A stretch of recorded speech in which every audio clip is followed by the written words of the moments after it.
ദൈവത്തോട് പ്രാർത്ഥിക്കുകയാണ്. ഈ പകൽക്കാലം കർത്താവേ, പിതാവിന്റെ പുത്രന്റെ പരിശുദ്ധാത്മാവിന്റെ നാമത്തിൽ സ്നാനം കഴിപ്പിക്കണമെന്ന ദൈവത്തിന്റെ വചനപ്രകാരം കർത്താവിന്റെ കൽപ്പനയാകുന്ന സ്നാനം ഇന്ന് പകൽക്കാലം ഇവിടെ നടക്കുമ്പോൾ സ്വർഗത്തിലെ ദൈവമേതൊരു ശക്തിയുള്ള വചനം ഇന്ന് പകൽക്കാലം ശക്തിയുള്ള ആ ആത്മാവിൽ കർത്താവേ ഇന്ന് പകൽക്കാലം പകരപ്പെടുന്നതിനായി സ്തോത്രം ചെയ്യുന്നു. ദൈവദാസനെ അതിനായി അധികാരപ്പെടുന്നതിനായി സ്തോത്രം യേശുവിന്റെ നാമത്തിൽ തന്നെ ആമേൻ.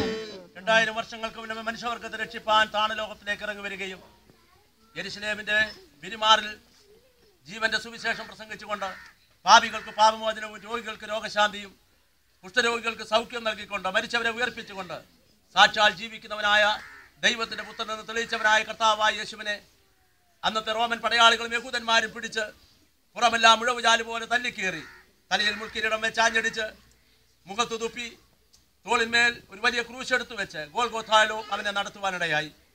സകല മനുഷ്യന്റെയും പാപത്തിന്റെ പരിഹാരത്തിന് വേണ്ടി കാൽവരി ക്രൂശിന്മേൽ തറയ്ക്കപ്പെട്ടവനായ കർത്താവ് സകലവും നിവർത്തിയായി എന്ന് പറഞ്ഞ് തന്റെ പ്രാണനെ തന്റെ പിതാവിന്റെ കരങ്ങളിൽ ഏൽപ്പിച്ചു. തനിക്കായി കാത്തു നിൽക്കുന്നതായ തന്റെ വിശുദ്ധന്മാരെ ചേർക്കുവാൻ താമസമേന വേഗം വരുമെന്ന് പറഞ്ഞ് ഒരു മലയുടെ മുകളിൽ നിന്ന് ഉയരത്തിലേക്ക് കയറി പോയവനായ കർത്താവായ യേശുക്രിസ്തുവിനെ പ്രിയമോള് കർത്താവ് രക്ഷിതാവുമായി വിശ്വസിക്കുന്നുവോ? Praise the Lord. വിശ്വസിക്കുന്നവരെ സ്നാനപ്പെടുത്തണമെന്നുള്ള കർത്താവായ യേശുക്രിസ്തുവിന്റെ അന്ത്യ കൽപ്പന പ്രകാരവും നിന്റെ സാക്ഷ്യവാചകത്തെ ആധാരമാക്കിയും പിതാവിന്റെയും പുത്രന്റെയും പരിശുദ്ധാത്മാവിന്റെയും നാമത്തിൽ ഞാൻ നിന്നെ സ്നാനപ്പെടുത്തുന്നു.